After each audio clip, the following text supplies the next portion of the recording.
Olá, pessoal, e esse é mais um A Luz das Escrituras, podcast da Igreja Presbiteriana Morada da Serra. E hoje nós temos um tema muito bacana, pecados escravizadores. E temos um convidado muito especial, que eu convido o reverendo Carlos para fazer a devida apresentação, uma vez que ambos são amigos já de longa data. Por gentileza, reverendo. Olá, meus irmãos, é uma alegria podermos estar juntos mais uma vez nesse podcast. E hoje, de forma especial, aqui com o nosso amigo, o reverendo Dejaci Costa Lima. Dejaci, eu conheci ele pela primeira vez na viagem que fomos para os Estados Unidos, fomos juntos. E foi uma experiência maravilhosa. Tá? Foi um tempo assim, muito edificante, mas também um tempo de muita alegria, né? Rimos demais, brincamos muito. De lá para cá, nós só fortalecemos a nossa amizade. Já esteve na nossa igreja já trouxe ensinos preciosos aqui, veio pela CEBI, agora veio pelo treinamento que nós estamos dando aqui de aconselhamento bíblico, já pregou na igreja algumas vezes também, estará conosco também pregando agora. Já sim, é uma alegria, tá? Ter você aqui conosco, sinta-se à vontade aqui nesse podcast e que seja esse tempo aqui um tempo precioso para todos nós. Deus abençoe. E para que você conheça um pouco mais do nosso convidado, ele é graduado em teologia, pós-graduado em hermenêutica e exegese e também aconselhamento bíblico. Portanto, alguém abalizado para poder responder aos questionamentos que nós vamos levantar hoje em nosso podcast sobre pecados escravizadores. Boa tarde, pastor. Hoje nós vamos começar a nossa primeira pergunta dizendo: nós somos de fato e de verdade libertos do pecado? Se é assim, por que muitos de nós vivemos a realidade do pecado aos quais nós estamos escravizados? Muito boa tarde. Primeiramente, eu quero agradecer todo o acolhimento carinhoso e amoroso aqui da igreja, na pessoa do reverendo Carlos Borges, esse amigo querido, que não é simplesmente um amigo, mas também um companheiro de labor no trabalho árduo da pregação da palavra de Deus de forma fiel e a vivência dessa palavra também no sentido de fato, cuidar de pessoas por meio do aconselhamento bíblico.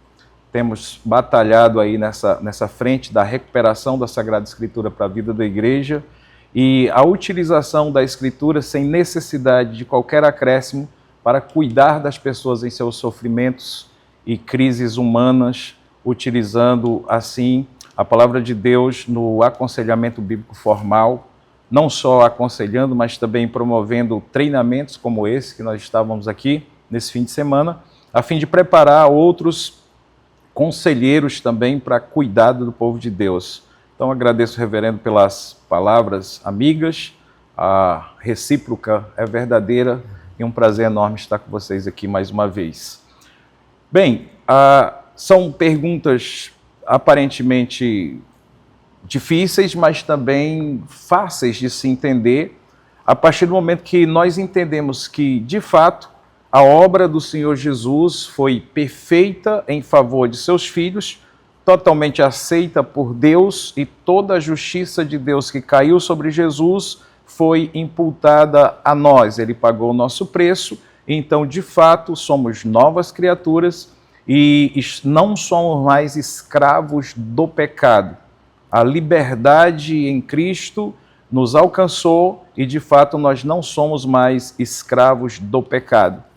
Porém, essa salvação nos acha ainda num estado de pecadores, devido à nossa antiga natureza, devido ao nosso coração caído. Então, entendamos a salvação de uma forma que a nossa teologia reformada explica muito bem, a questão do já e ainda não. Nessa perspectiva, eu referencio o autor Jerry Bridges, quando, numa fala muito simples, ele diz assim: pensando aqui o já e ainda não, eu fui salvo, estou sendo salvo e serei salvo. A perspectiva da obra completa de Jesus Cristo em nós consolidando assim essa obra na totalidade quando se der a vinda de Jesus Cristo. Tendo isso em vista, então nós entendemos que pessoas que de fato receberam o Senhor Jesus como Salvador estão libertos, estão salvos, estão livres do pecado. Porém, essas pessoas vêm de uma vida de escravidão pecaminosa e é perfeitamente normal entendermos que essa pessoa está dentro de um processo chamado salvação, santificação progressiva, e enquanto isso ela ainda carrega escravidões pecaminosas. Ela não é mais escravo do pecado, porém ela está preso a pecados. Isso é o trabalho pastoral e o trabalho da igreja, numa perspectiva de discipulado, quando essa pessoa recebe o Senhor Jesus, e o programa eficaz da igreja em ser fiel à pregação, ensino, instrução e o próprio aconselhamento, para que essas amarras antigas que as pessoas chegam na igreja com ela, sejam retiradas, quebradas, enfim, e essas pessoas experimentem libertação em todas as áreas de sua vida, porque na verdade elas já estão libertas, e a mensagem da Boa Nova é justamente torná-la consciente que a obra de Jesus alcançou a totalidade do seu coração, e isso vai se dando por meio de um processo. Uma outra questão é que mesmo depois de salvo e tendo sido liberto totalmente do pecado, as pessoas, por desenvolverem relacionamentos que não têm o seu nascimento em Deus e não voltam glorificando a Deus, elas acabam por construir relacionamentos com coisas, com situações, com pessoas que podem lhes levar a uma dependência, a um hábito continuado de utilização de comportamentos pecaminosos, de valores pecaminosos no coração, o que vai tornando-os escravos, porque é aqui onde o aconselhamento bíblico faz a diferença.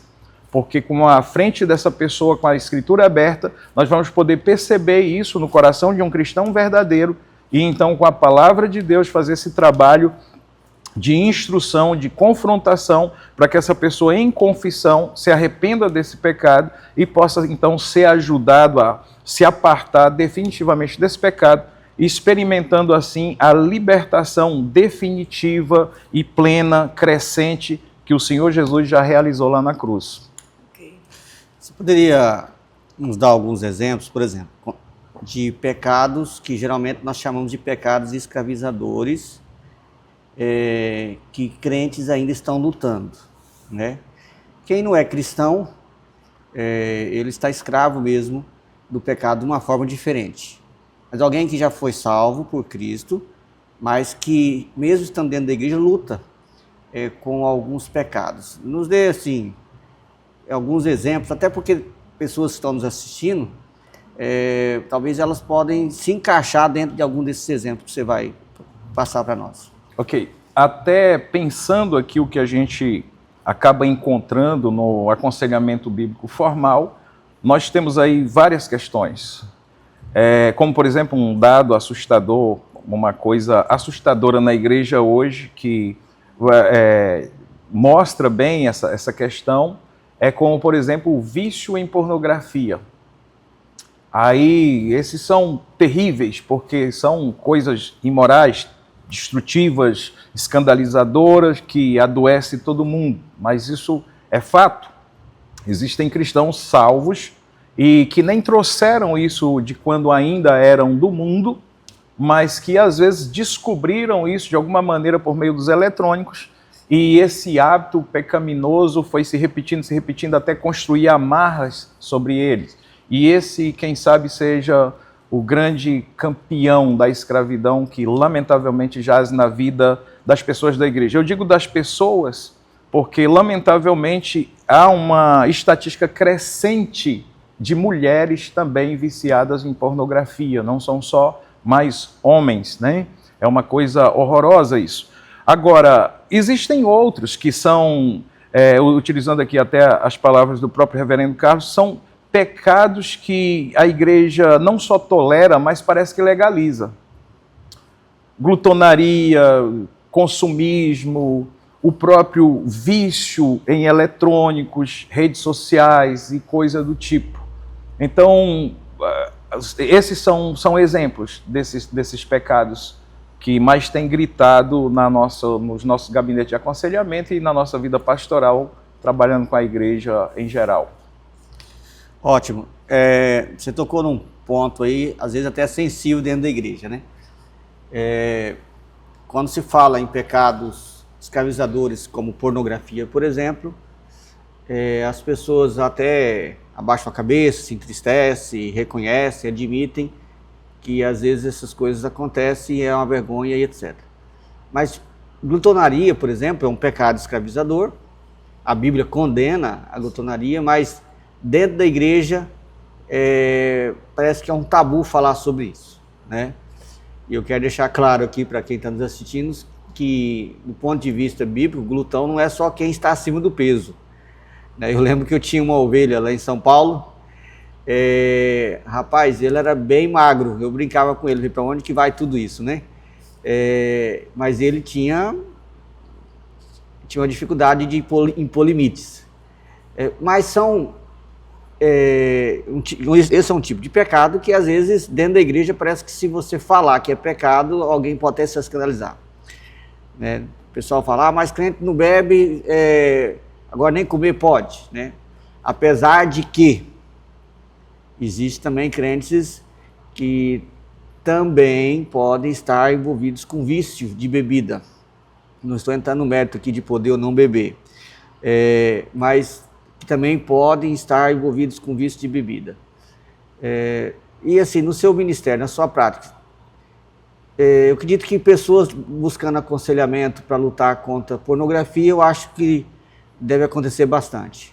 Pessoas lutando para lutar contra outros tipos de pecado, talvez até com rede social, mas na glutonaria, alguém já foi até você e falou, pastor, eu estou precisando, porque esse é um pecado e eu preciso lidar com isso. Ah, sim, perfeitamente. Há alguns anos atrás, acho que aproximadamente 8, 9 anos atrás, uma pessoa me procurou para essas questões, a princípio, não diretamente para essa questão, mas chegando ali no aconselhamento bíblico, nós detectamos esse problema e a pessoa reconheceu. Eu lembro de algumas frases marcantes que ela disse para mim naquela oportunidade. Ela disse, pastor, me ajude nessa questão, porque eu durmo pensando de que forma eu posso tirar boa parte do meu tempo, do meu dia, para sair do meu trabalho e fazer lanches de coisas que eu gosto, numa espécie de comércio amplo de culinária que fica próximo do prédio que eu trabalho. E às vezes eu arrumo serviços externos apenas para gastar um tempo nessa confeitaria, nessa lanchonete, nessa sorveteria, para poder ter essa satisfação em comer. Porque, como todo vício e todo hábito que é vício e que escraviza, o que se busca é, na verdade, os prazeres, as sensações prazerosas de se fazer.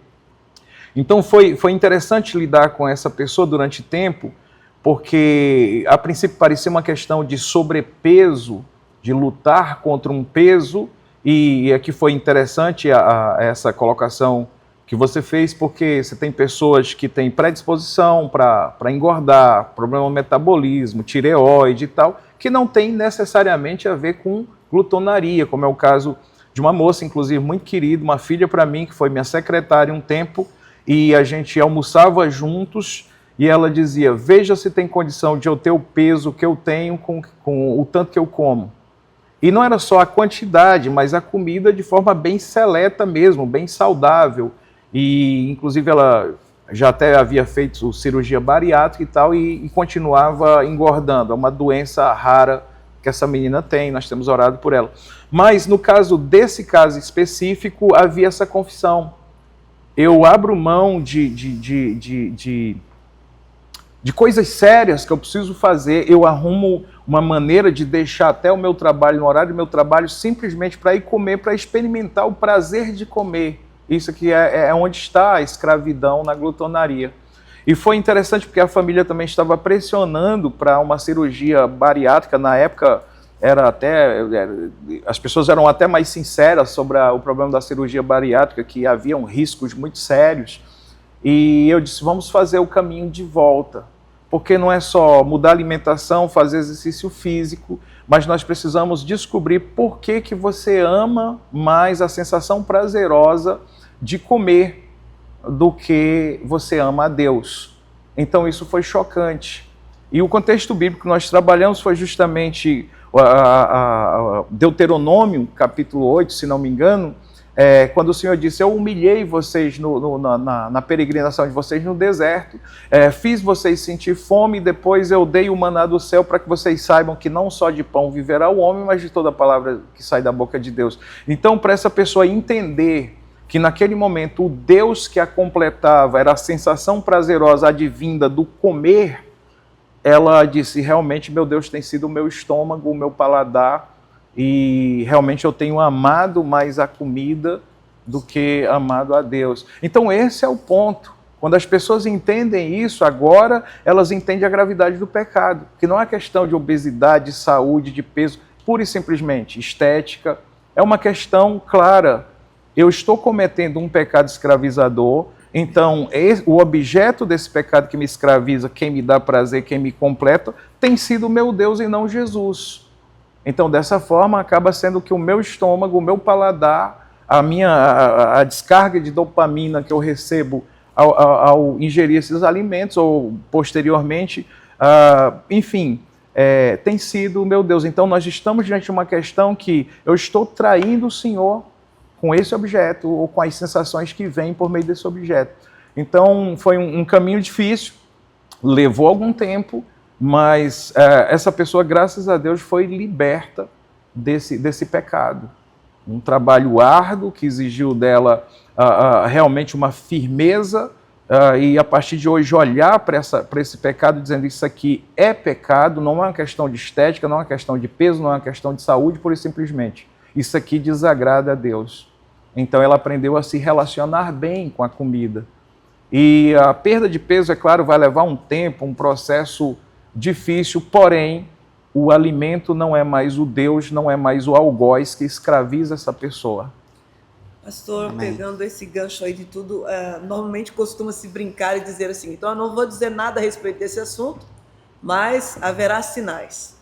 A minha pergunta é, como saber se um pecado está se escravizador? Quais são os sinais? A perspectiva do pecado escravizador se dá da seguinte maneira. Primeiro, há uma repetição, ele se torna um hábito. Há uma repetição. E a pessoa vai percebendo que quando ela não pratica isso, é como se algo tivesse faltado na rotina dela. Tipo assim, acordei, tomei café da manhã, saí para trabalhar, levei criança na escola, busquei criança na escola, passei no mercado, fiz as minhas compras, fui para a igreja no trabalho. Deixa eu ver. Não, peraí, faltou alguma coisa aqui. O que foi? Esqueci as crianças na escola, não apanhei. Não, tenho que correr para buscar as crianças na escola. Meu Deus, senão o mundo se acaba, eu perco meus filhos e tal, tal e tal. Então ela vai percebendo que quando ela não pratica aquela coisa, ela sente um vazio, uma vontade, uma ansiedade, o humor muda, ela chega a ficar irada, agressiva ou depressiva, alguma coisa nesse sentido. Então eu percebo que eu estou escravo de um pecado quando isso se torna um hábito na minha rotina, um hábito cotidiano na minha rotina. E a forma que eu reajo quando esse hábito não é cumprido. E aí, para ter certeza que, de fato, eu me deixei escravizar por um pecado ou ainda sou escravo do pecado, medindo o nível da minha resistência contra ele e a derrota que eu experimento vez após vez. Vez após vez. Então, quando há isso, quando eu percebo que eu estou sendo derrotado, eu não consigo mudar esse hábito, então provavelmente eu tenha me tornado escravo desse hábito.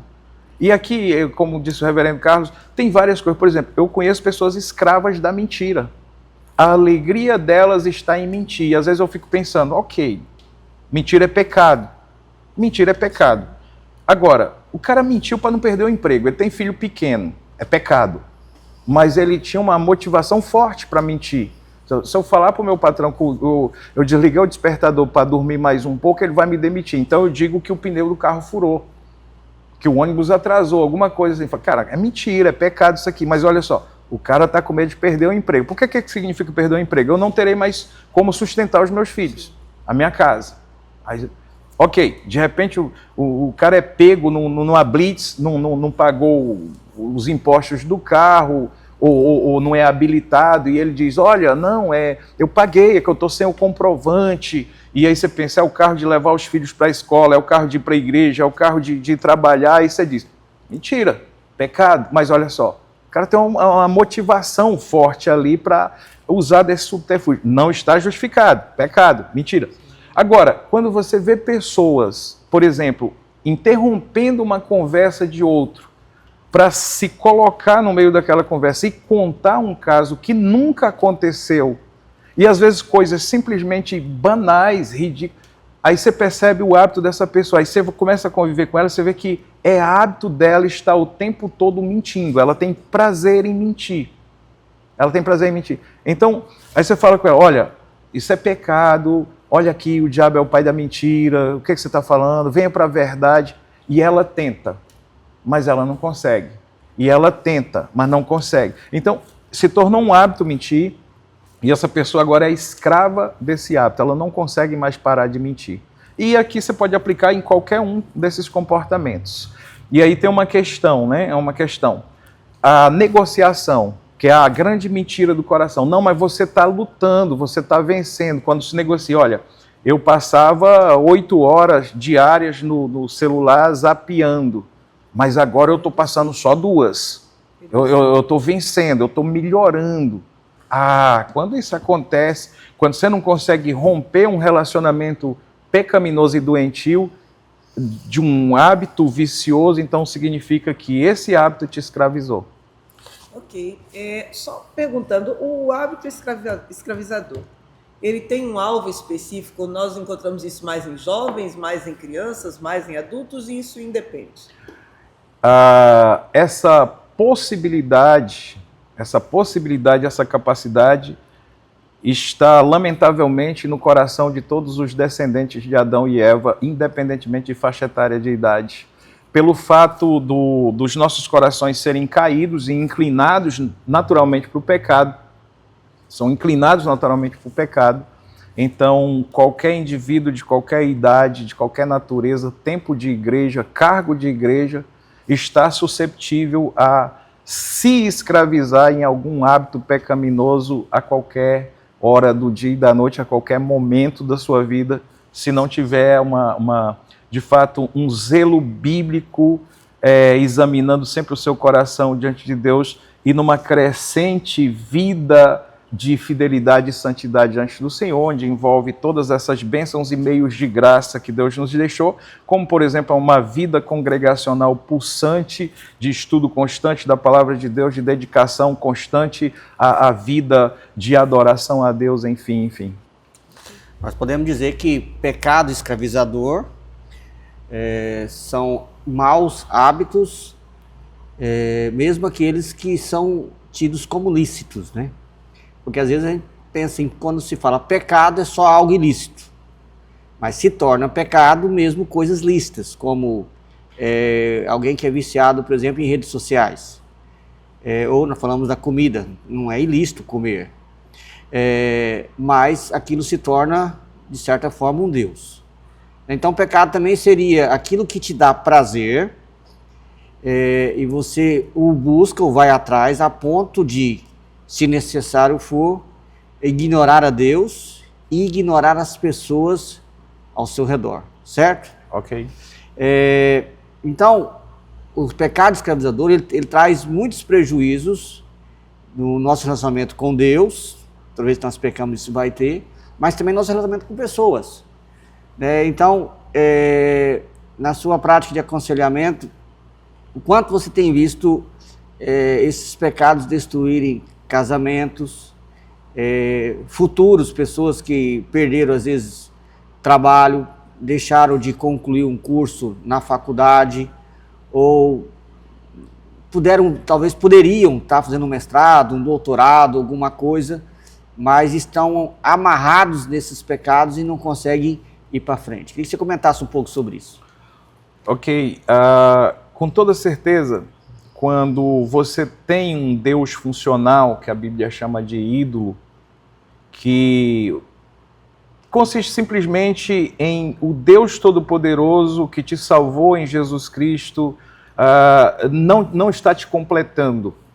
E você busca completude em coisas que são esses hábitos, essas coisas todas. Isso, como a gente está dizendo, vai te prender numa medida que você não pode reagir mais. E, naturalmente, essas perdas serão significativas. Como você já colocou, casamento. Eu já aconselhei pessoas que a única forma delas se comunicarem, marido e mulher, é por meio de mensagem no WhatsApp. E isso sentados na mesma sala, no mesmo ambiente da casa. E chegarem para o aconselhamento e dizer: eu não escuto a voz do meu cônjuge já tem tanto tempo. Como é que vocês têm conversado? Eu mando mensagem. E ele responde. Agora, perceba o prejuízo dessa comunicação. Imagine você, um marido e mulher que vivem na mesma casa, dormem na mesma cama, se assentam à mesma mesa para refeição, e como a Bíblia diz, são um só corpo, que um não consegue conversar com o outro. Ou seja, isso aqui não tem coração. Um texto não tem coração, a imagem não tem coração. E a vida conjugal é feita, parte da vida conjugal está o afeto. O toque, o olhar no olho, a demonstração do eu me importo, da empatia, né? Eu me importo com você, você é importante para mim, a sua vida me interessa. Isso não dá para você transmitir por um texto. Então, eu já cheguei a aconselhar casais que eles não sabiam mais conversar verbalmente, um olhando para o outro, segurando a mão do outro, colocando a mão no ombro do outro. Um prejuízo total. E, lamentavelmente, eu gostaria de dizer que a gente sempre tem sucesso nesses aconselhamentos, mas eu já tive casos assim, que pecados escravizadores destruíram um casamento, chegaram a divórcio.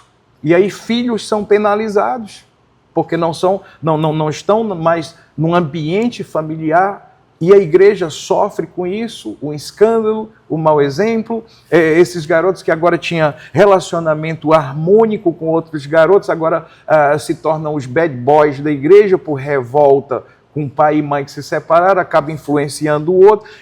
E é uma derrocada, né? É uma espiral descendente aqui. Então, vários prejuízos. Recentemente eu estou atendendo um garoto relativamente jovem, recém-casado, com um futuro brilhante, muito inteligente, mas ele disse assim: eu estou muito atrasado e eu deveria estar em outro lugar na minha profissão, ganhando outro tempo, tendo uma outra qualidade de vida, mas eu não posso mais recuperar esse tempo porque eu gastei escravo. E no caso dele, a escravidão era justamente em álcool, tabaco e festas. Isso foi uma perda de tempo horrorosa, que agora ele está tendo que correr atrás depois de casado para poder construir essa vida dentro das capacidades profissionais dele, porque enquanto que era para ele fazer isso na juventude, ele desperdiçou com esses vícios, escravo desses pecados, festa, álcool e tabaco, né? Cigarro, nicotina, essas coisas que os jovens fazem hoje de rocar, não sei o que, aquele negócio todo. E ele dizia: todo o meu tempo de final de semana era dedicado àquilo e todo o salário que eu ganhava era para gastar assim. Então nunca construí nada, embora ganhasse muito bem, não construí nada. Então eu vou entrar num casamento fazendo parcelamentos, graças a Deus agora liberto desses vícios, mas com um atraso e uma perda financeira, uma perda de tempo e acaba demandando do relacionamento recém-formado já um déficit, porque ele tem que correr atrás do que ficou perdido para trás lá na história dele, do tempo de vício. Então, graças a Deus, esse está já liberto do álcool, liberto do tabaco, liberto das festividades que desonra a Deus, mas está tendo que trabalhar um pouco mais e perdendo um tempo que ele deveria estar construindo a vida afetiva com a esposa ainda em fase de lua de mel, porque é praticamente recém-casado, pouco tempo de casado. Então, esses prejuízos são, primeiro, desonra a Deus, isso é o mais grave. Segundo, machuca, fere pessoas, atrapalham relacionamentos. E terceiro, adoece a própria pessoa, inclusive fisicamente. como o álcool adoece, o prazer em comer adoece, o tabaco adoece, a pornografia adoece, tudo quanto é tipo de vício, tudo quanto é tipo de hábito vicioso escravizador adoece as pessoas fisicamente. Então são esses prejuízos que a gente vê o tempo todo, e alguns deles dá para recuperar, outros não. Quando você fala que alguns não dá para recuperar, o que você quer dizer com isso? Por exemplo, uma pessoa que carrega o pecado da glutonaria, e até que ele admita que isso é pecado, até por causa daquele problema que o senhor já pontuou, que é a igreja aceitar, e não, tá tudo bem, ele não está bebendo, ele está só comendo. Né? Então, o que acontece? Provavelmente essa pessoa, quando se dá conta de si, não é só o problema do sobrepeso, ela já está hipertensa e diabética. Entendi. Hipertensa e diabética. A consequência. No caso da pornografia, a própria morfologia do cérebro do cara é alterada. Tem que, às vezes, a necessidade até de um trabalho de tratamento neurológico. Então, tamanho as lesões que o cérebro experimenta, um cérebro de uma pessoa viciada em pornografia. E algumas dessas lesões talvez não se recuperem mais. A mesma coisa da questão do vício da droga. Algumas dessas lesões cerebrais talvez não dá mais para ser reparada. Então fica todos esses déficits, como está aí a onda, inclusive patrocinada, bancada por governo federal, legalização das drogas, e as pessoas mentindo, dizendo que a maconha não ofende, não adoece. Quando tem vários estudos científicos dizendo neurônios seus serão assassinados para não viver mais nunca. Capacidades neurais suas você vai perder por causa do vício da maconha. Então, tem coisa que não dá para recuperar mais, como os próprios relacionamentos. Divórcio, não dá para recuperar mais. Cada um vai para o seu lado, você perde relacionamento com o filho em certa medida, não dá para recuperar mais. Você não está lá no dia que ele é campeão no futebol, você não está no dia da formatura, você não está no Natal junto com ele. Isso não dá para recuperar mais. Tempo relacional, afeto, não dá mais. O senhor mencionou dopamina lá atrás. Onde é que a dopamina entra nessa história dos pecados escravizadores? Vamos pensar a dopamina como aquela sensação de prazer permanente, né? É a sensação de prazer o tempo todo. E é em busca disso que a gente está o tempo todo. Depois de um dia de trabalho, eu só quero sentir o prazer de relaxar num sofá com controle remoto da televisão ou celular para ver aquilo que me diverte, me distrai. E a sensação prazerosa, por exemplo, que é um grande vício, ficar vendo vídeo engraçado, às vezes até de igreja, nas barras de rolagem lá das redes sociais. E o que acontece? Aquela sensação de prazer permanente, o chamado vício de dopamina. Eu quero sentir essa sensação de prazer e de bem-estar permanentemente, e não quero que ninguém me atrapalhe nisso. Então eu me isolo com o meu celular, eu me isolo com minha bebida alcoólica, eu me isolo com a minha droga, eu me isolo com os meus doces, com o meu chocolate, eu me isolo com a minha violência. Porque pessoas iradas e violentas, ela tem extremo prazer, uma sensação de prazer incrível depois que eles ofendem os outros. Que eles humilham os outros com sua violência e descarga de ira. Então eu estou chamando aqui vício de dopamina, essa coisa de querer o tempo todo aquela sensação de bem-estar e de prazer, de forma permanente. Um pecado do escravizador, ele pode se tornar uma doença? Do ponto de vista psiquiátrico e psicológico, no que diz respeito a síndromes e outros rótulos psiquiátricos, eu não chamaria de doença. É questão de pecado escravizador, não na perspectiva de patologia, porque falta marcador biológico. Agora, pensando de forma coloquial, esse tipo de doença, volto a dizer, não acredito como patologia, mas isso aqui é campeão.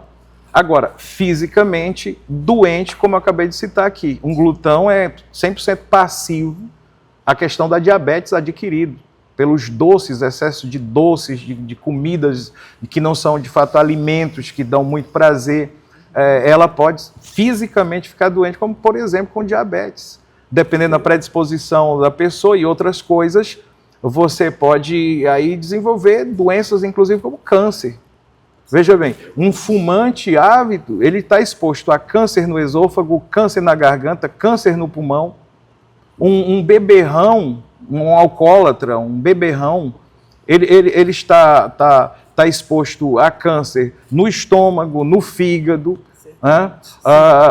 Um indivíduo que não dorme bem, porque passa a noite, por exemplo, em eletrônicos, com futilidades e outras coisas, ele está muito exposto a um bocado de doença. Voltando aqui à questão das síndromes, dos transtornos, dos rótulos psiquiátricos. Nós tivemos aqui recentemente o Dr. Daniel Berger no Brasil, lá nos Estados Unidos também. Pastor Carlos e eu, lá em outubro, estávamos vendo a palestra dele sobre esquizofrenia, e uma das causas da esquizofrenia é justamente o não dormir, a falta de sono regular. E ele tem uma pesquisa em diálogo com a neurologia e com psiquiatras, e olhando para a Bíblia, muito consistente sobre isso, de que o fato de a pessoa ter o hábito de não dormir, ele pode ter esse comportamento hoje rotulado como esquizofrenia. Então, são inúmeras doenças no sentido de não estou bem e doença, de fato, patologia que uma pessoa escrava de pecados pode adquirir.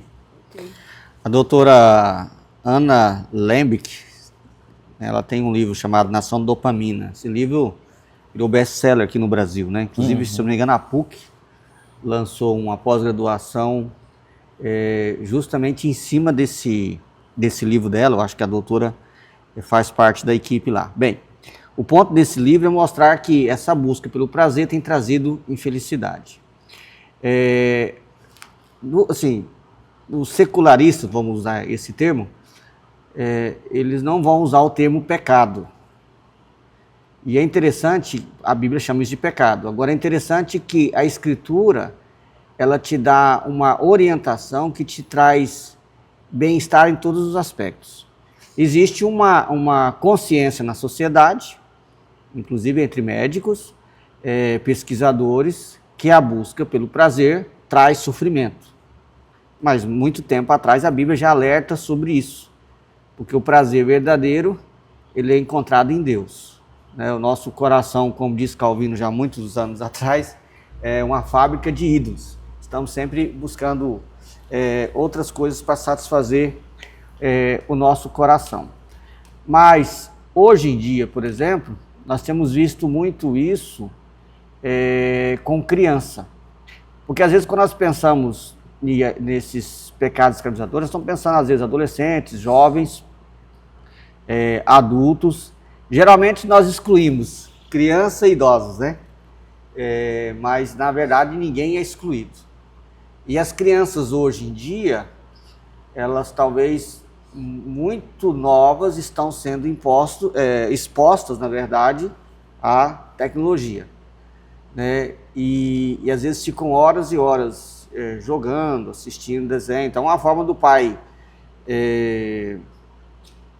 poder fazer as suas coisas sem que a criança, às vezes, o perturbe, vamos dizer assim. Só que com isso, as crianças estão já cada vez mais novas, se vendo escravizadas por esse tipo de prazer, né? E a preocupação que eu particularmente tenho é isso a longo prazo. Você acabou de falar agora aí dos problemas que isso traz para o físico, inclusive neurológico, né? O que vai trazer problema na escola, trazer problema de irritação dentro de casa, com os filhos, trazer problema de isolamento social, né, porque não se relaciona mais com outras crianças, com outras pessoas, querem ficar sozinhas, trancadas dentro do quarto, ou seja, uma série de problemas. Encarar isso como pecado traz para nós, como cristão, uma responsabilidade muito grande, não é isso? Perfeitamente. E eu tenho batido muito nessa tecla e orado por pais, mas os pais estão matando seus filhos espiritualmente. Eles estão os condenando a uma vida de sofrimento desnecessário, e muitos deles abandonarão o Senhor, se rebelarão muito cedo contra Deus por conta dessa irresponsabilidade paternal. Porque a partir do momento que você entrega o mundo na mão do seu filho pequeno, você está expondo ele sem nenhum tipo de treinamento, é assim, da mesma forma que você poderia, por exemplo, pegar uma arma de fogo municiada e entregar na mão dessa criança. Ele pode apontar isso para alguém ou para a própria cabeça. Também isso aqui é ainda mais perigoso do que uma arma de fogo, dependendo da situação de por onde se vai com isso. E aí o que eu vejo? Crianças viciadas em jogos. 5, 6 anos de idade, os pais aqui em comunhão tentando ter uma conversa e os filhos perturbando, pedindo o celular do pai, pedindo o celular da mãe para jogar. Não é só um joguinho. Olha, joga, mas só por 1 hora. 5, 6 anos de idade. Eles dão na mão. Isso quando já não compram o aparelho para eles não ficar perturbando, pedindo o seu, eles já dão um para eles. Então, esses pais estão assassinando seus filhos espiritualmente. Eles vão desenvolver um comportamento vicioso com esses jogos. E daqui a pouco aqueles joguinhos de criança não fazem mais sentido, eles vão partir para aqueles jogos de violência. Outro dia, na casa de alguém, vendo um garoto jogar, e eu disse, que jogo legal, deixa eu ver aqui como é que joga. E era um indivíduo trajado tipicamente como os bandidos aparecem no filme, nos filmes de gangue, e esse indivíduo ia num carro conversível, ouvindo hip hop lá, e ele está comandando isso aqui tudo. Como se fosse num bairro americano lá, tipo dos filmes mesmo. E então ele saca de arma e ele metralha as pessoas que estão na calçada ali, supostamente de gangues rivais, e depois ele vai lá com uma granada, ele pega alguém que ele já baleou e joga uma granada na boca do indivíduo e fica rindo, vendo a cabeça do outro explodir. O garoto com 9 anos de idade. Aí lá na escola eles não conseguem produzir, o pessoal da escola vai fazer algum tipo de exame, encaminhar para alguém, algum profissional do comportamento, ele logo recebe um diagnóstico de TDAH, TOD e outros, e aí ele vai tomar Ritalina, que é cocaína sintetizada, e como você se lembra, o pastor Carlos lá, uma das palestras que a gente assistiu lá nos Estados Unidos, na conferência de aconselhamento bíblico nos Estados Unidos, dos conselheiros americanos lá, Associação de Conselheiros Bíblicos Americanos, foi justamente da parte mais chocante que eu vi na palavra do palestrante foi: nós dizemos que amamos os nossos filhos, mas nós os estamos drogando em casa, nós estamos matando os nossos filhos e viciando eles em drogas, tudo por falta de responsabilidade, de biblicidade na hora de criar os nossos filhos.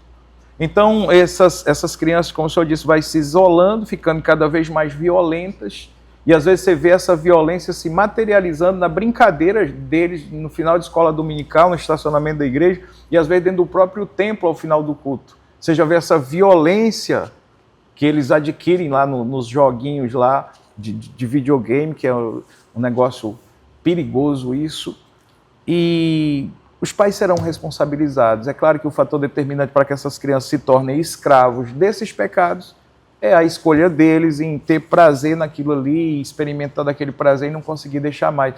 Porém, os pais serão responsabilizados por Deus, em certa medida, por terem proporcionado isso a eles, não terem feito o trabalho deles de pais. E isso é muito preocupante. Não há como não perguntar ou deixar de perguntar, como professora que sou, a entrada dessa nova lei colocada no Brasil para o uso dos celulares na escola. Como é que o senhor vê essa chegada agora dessa lei em nosso meio? Eu vejo como a ação do espírito do anticristo operando no mundo por meio de um governo claramente satânico e governando sob a eficácia de Satanás para a destruição da nação.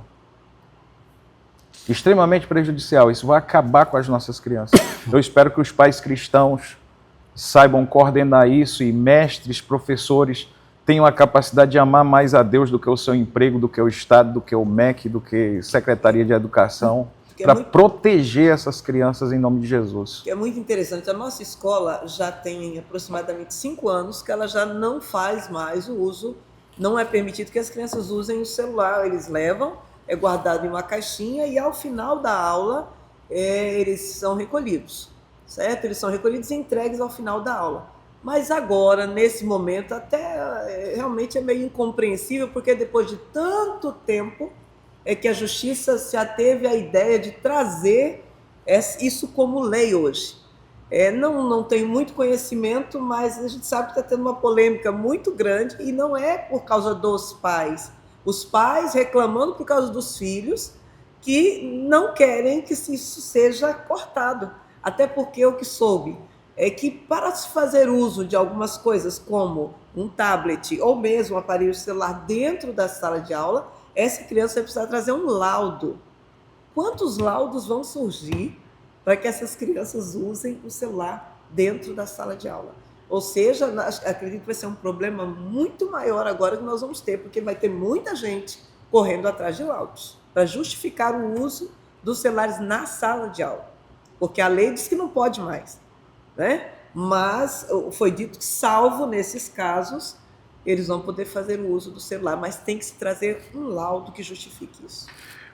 Como eu estava dizendo, a questão da malignidade do Estado na pessoa dos seus governos e das ideologias de governo, eu associo a minha fala justamente a um problema que nós tivemos lá atrás, alguns anos, e eu tinha na igreja, e como aluna em teologia, duas policiais civis que trabalhavam na delegacia da criança e do adolescente. Então surgiu a lei que as pessoas poderiam fazer aborto em caso de estupro. E foi naquela onda de festa, acho que chama festa rave, alguma coisa assim, que esse pessoal passa até 3 dias escutando música eletrônica, se drogando, se embriagando. E ali a quantidade, até nos bailes funks e tal, a maioria são de menor. É um número horroroso de pessoas de menores ali. E aquelas meninas, numa promiscuidade horrorosa, entre até 12 e 16, 14 anos, 15, tudo menor de idade.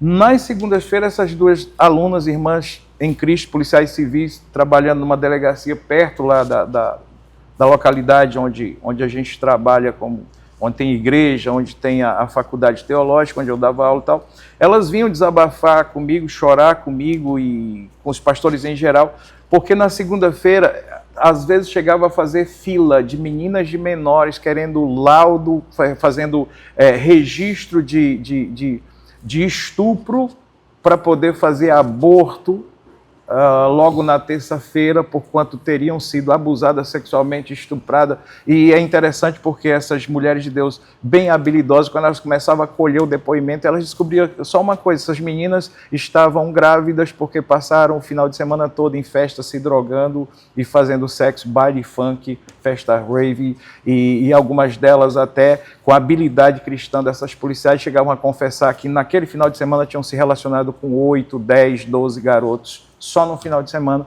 Então elas mentiam que tinham sido estupradas para poder ter direito de fazer aborto. Isso quando a pílula do dia seguinte não funcionava. Então, olha só, quando você diz, olha, com um laudo você pode, isso aqui é dizer, façam, vocês só precisam achar alguém que dê um documento a vocês. Daí a malignitude, a malignidade dos governos, que não estão prestando atenção, não estão levando em conta, por exemplo, os próprios profissionais da área da educação, que vão dizer de um rendimento da pessoa sem isso e uma perda de rendimento acadêmico da pessoa com isso, da criança com isso. Um comportamento de uma criança sem isso e o comportamento... Esses educadores, eles têm que ser escutados. Quem está ali em sala de aula, quem trabalha com educação, coordenadores, psicopedagogos, tem que ser ouvido disso. Daí eu dizer, é o espírito do anticristo no mundo e uma malignidade satânica nesses governos, criando coisas para destruir as nossas crianças. E o alvo são as nossas crianças cristãs. São as nossas crianças cristãs. É interessante que existe entre os educadores, em várias partes do mundo, um entendimento contrário dessa, né, que foi colocado aqui.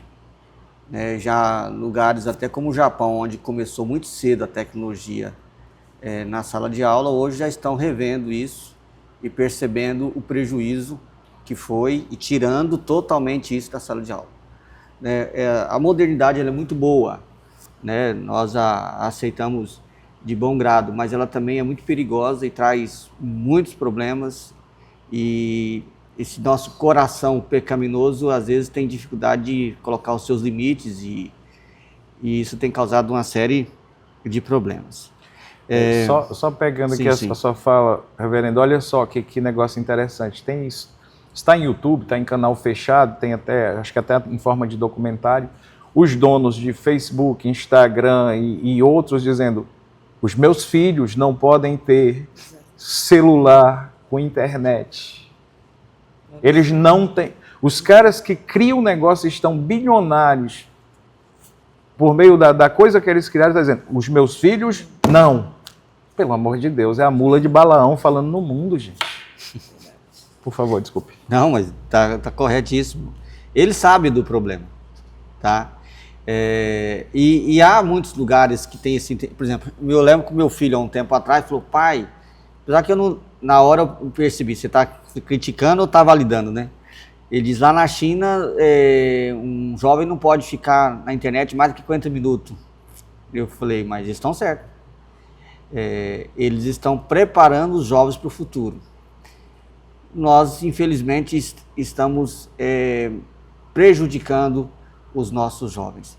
Bem, nós estamos falando de tecnologia, mas tudo aquilo que te escraviza, né, vai trazer prejuízo. É interessante isso, porque a Escritura, ela te dá um parâmetro para você viver uma vida plena, sem escravidão. Né? E só em Cristo é possível desfrutar disso. Mas tudo aquilo que dá prazer, se não houver o controle, limites, ela vai escravizar. Hoje em dia nós temos, por exemplo, algo saudável. Até nós incentivamos as pessoas de fazerem academia. Eu conheço pessoas que elas são literalmente viciadas em academia. Se elas não forem, elas ficam mal. Né? Eu fico mal se eu for, eu sinto dor por todo lado. Mas existe pessoas assim.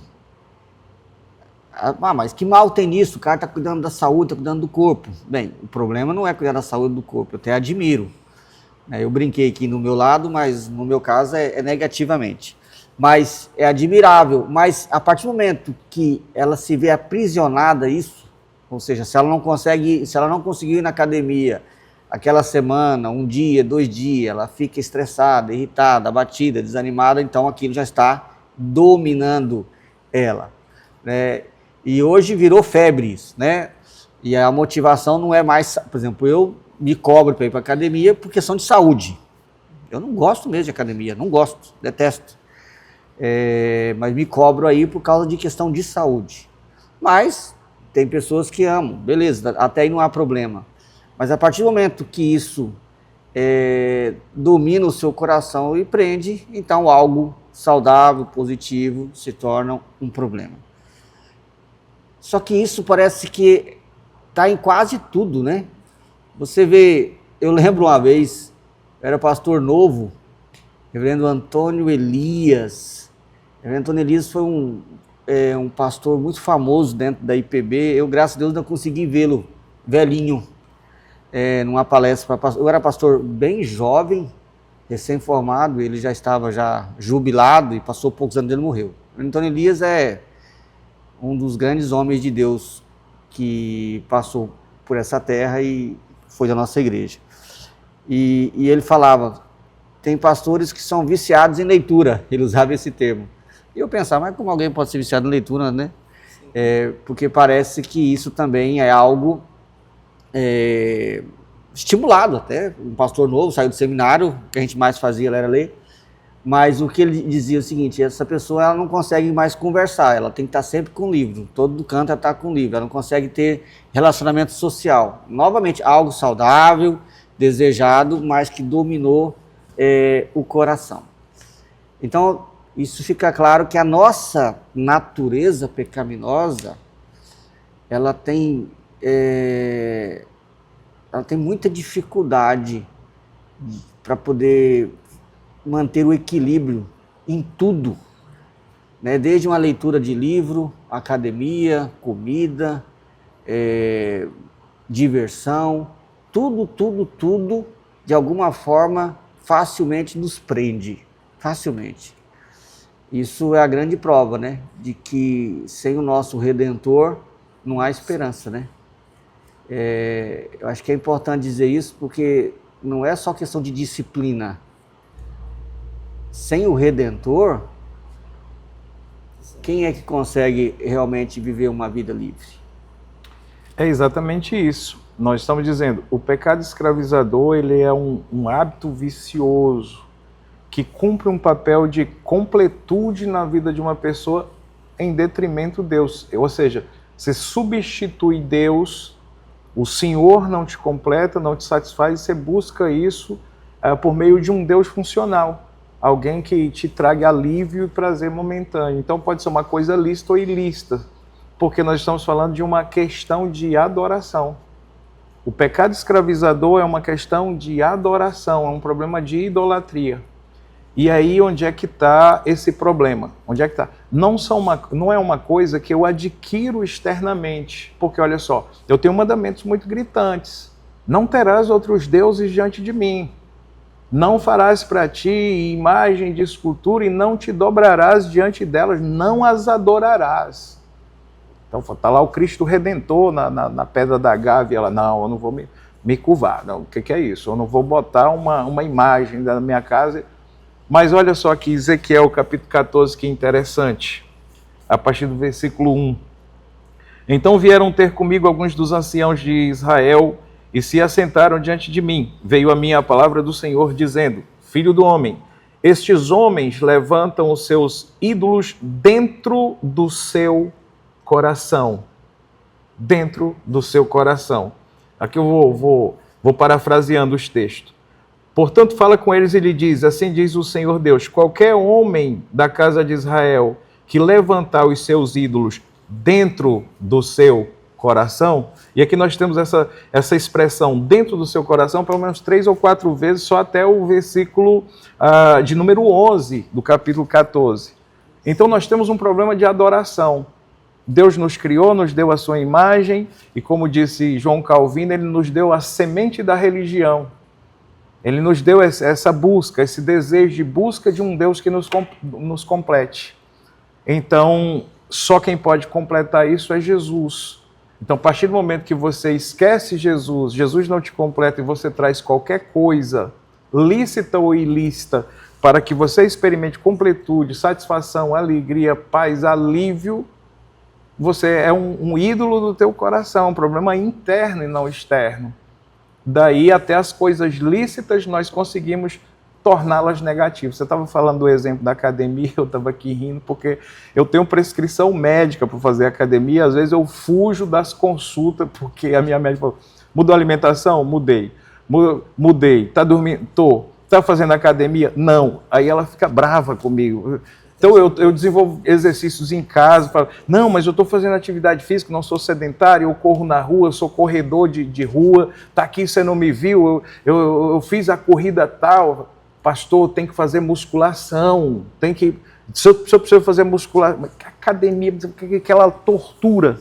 E às vezes eu vou, e às vezes eu embromo, eu estou enrolando o ano todo, não, vou voltar para a academia. Ok, mas olha só, já tem gente que você tem que insistir para que ele saia da academia e venha para casa se relacionar. Aí aqui em Cuiabá, eu não sei, mas lá em Brasília apareceu uma outra febre nessa direção, uma coisa muito saudável, inclusive. E um esporte muito legal, não é que eu não pratico, não praticaria, mas a questão do ciclismo. Aí o ciclismo virou o famoso pedal. Vamos fazer um pedal, vamos fazer um pedal. Eu já tive caso de gente que me procurou querendo congregar na minha igreja e desistiu porque a esposa não quis acompanhar. Por quê? Porque o culto é domingo de manhã e domingo de manhã é o dia do pedal lá com a turma. Não, eu não vou me congregar. Domingo, você sabe que domingo de manhã é o dia do meu pedal. Então, olha só, que tem a semana toda para pedalar. Mas aquele dia se tornou sagrado. É um culto aquilo ali, é uma adoração aquilo ali. E como vocês acompanharam as minhas brincadeiras aí no fim de semana, eu sou motociclista, eu tenho um grupo que anda comigo, que roda comigo de moto. Mas eu não aceito que vire motoclube e jamais vou me filiar em motoclube. Também não estou condenando nem atribuindo pecado a ninguém que tem esse estilo de vida. Mas olha só, para mim aquilo lá é religião.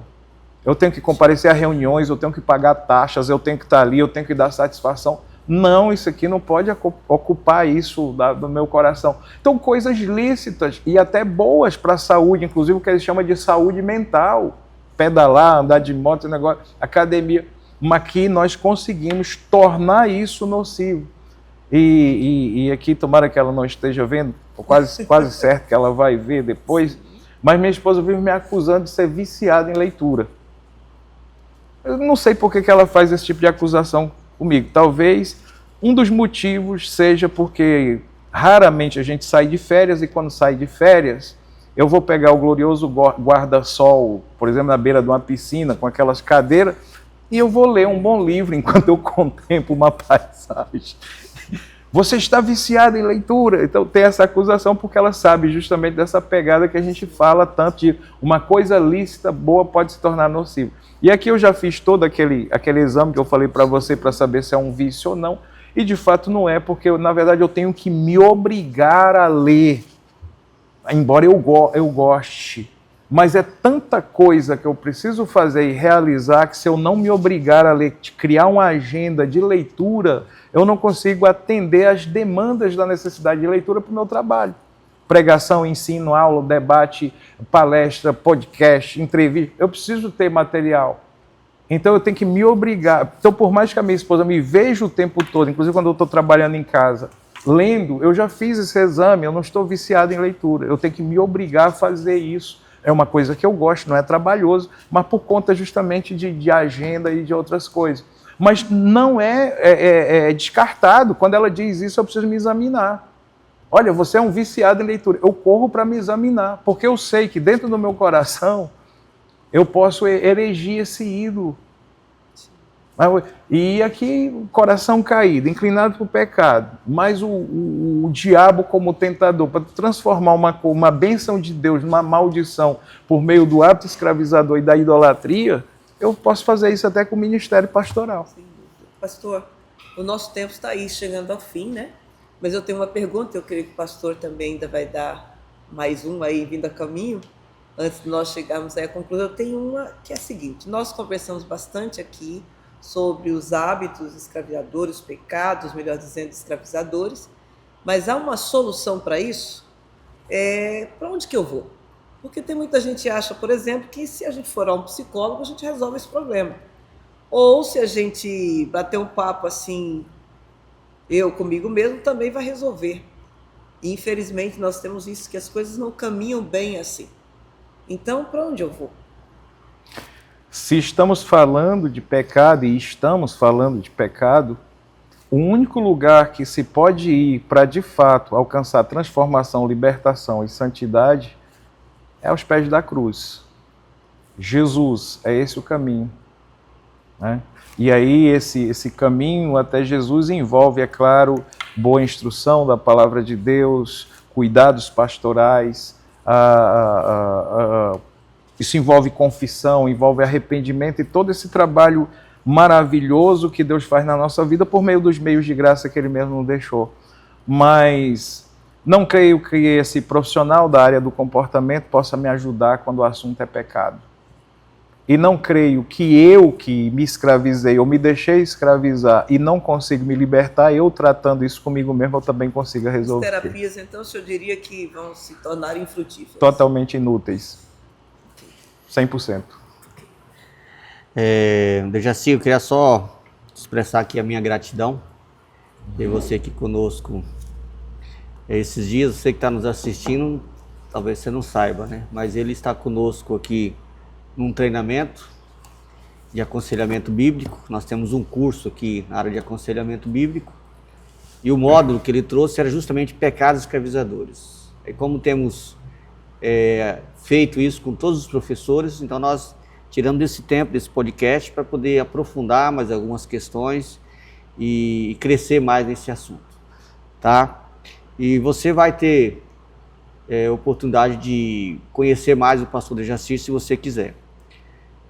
Depois ele pode falar alguma coisa aqui, ele tem Instagram também, apesar de só procurar, né? Dejaci Costa Lima, ou é da sua igreja? Acho que é Dejaci Costa. Dejaci Costa. Dejaci Costa, acho que é isso. Então depois você dá uma pesquisada lá, @Dejaci Costa, talvez você vai achá-lo no Instagram. E ele esteve conosco, deu esse módulo também foi gravado. Se você tiver interesse, você pode também nos comunicar conosco para que você possa assistir o módulo que foi gravado também, se você tem essas oportunidades. Meu irmão, muito obrigado, tá? É um prazer grande ter você conosco aqui no nosso podcast. Foi uma alegria grande ouvi-lo nesse treinamento. Fomos edificados, desafiados, né? Crescemos bastante, aprendemos bastante. E leva lá para Brasília nosso abraço caloroso para sua família, para sua igreja. E você é sempre bem-vindo aqui conosco, tanto no nosso podcast, quanto na nossa igreja, nos nossos cursos de treinamento. Alegria grande, viu? Deus abençoe. Muito obrigado, eu que agradeço. Esse é o nosso convidado, pastor Dejaci Costa, pastor Carlos Borges, pastor da nossa igreja. Sou a Nair Emília e essa foi mais uma das edições do A Luz das Escrituras.